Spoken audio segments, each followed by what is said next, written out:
Okay, andito na tayo ngayon. Ay papaliwanag ko sa inyo yung ating leadership and elite rank requirements. Paano ba mag-Sapphire, mag-Ruby, etc.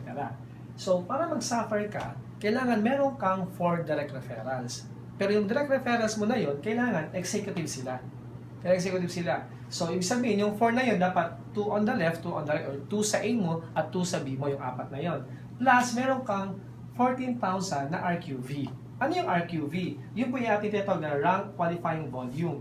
Ang rank qualifying volume natin, pag bronze, meron siyang 200 RQV. Pagka silver, 600 RQV.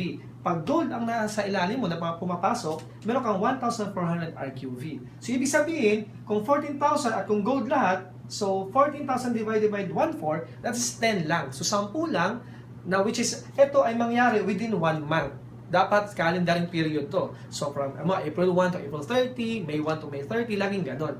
So, pag nangyari yon, magiging Sapphire ka na. As Sapphire, pwede ka na kumita na maximum income of 200,000 per week. Yun yung maximum mo na. Ngayon, gusto mo maging Ruby, gawin mo, dagdagan mo lang yung 4 mo, gawin mo 6. Isa sa kaliwa, isa sa kanan, ang dadag mo, 3 lang. Plus, 40,000 RQV within 1 month ulit. Now, within 1 month ulit, so, alam niyo na kung magkano yung RQV dito, nakalagay na. Pag maging Emerald ka, 4, dagdag ka ulit ng isa-isa, pwede kang plus 80,000 RQV, which is 50% rule, ha? Kung natin kalimutan, 50% rule, which is, kung 14,000, 7,000 sa left, 7,000 sa right, 20,000 sa left, 20,000 sa right, 40,000 sa left, 40,000 sa right. Ngayon, ang pinaka-main goal natin dito is to become a diamond.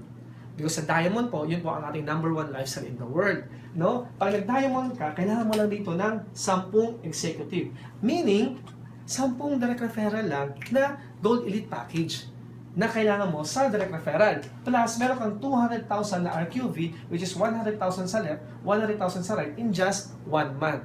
So, meron na po tayong naging diamond, no? Isa, after 3 months na ginawa, naging diamond siya. Ang limit niya is 800,000 per week na ang maximum income niya. Biruin mo, 6 months pa lang po yung program na to. Bago lang. Then, meron po tayo dito na 1 month lang naging Emerald. Hindi na siya dumaan sa Sapphire, Ruby. Dumirekta agad siya as Emerald. Kasi depende yan. Pag tinabaho mo within 1 month, kukumputin lahat kung ilan po ang direct referral mo at ilang RQV po. Kung anong tinamaan mo dyan, yun po ang maging rank mo. Kung gusto mo pang tumaas pa sa diamond, meron pa tayo dyan. So, pero ang referral, hindi na kailangan dagdagan. Hindi na kailangan dagdagan, yung volume na lang. Kung gusto mo ba yung 2-star diamond, 500,000 lang na RQV ang kailangan mo. Kung gusto mo maging 3-star diamond, kailangan mo na ng 1 million na RQV.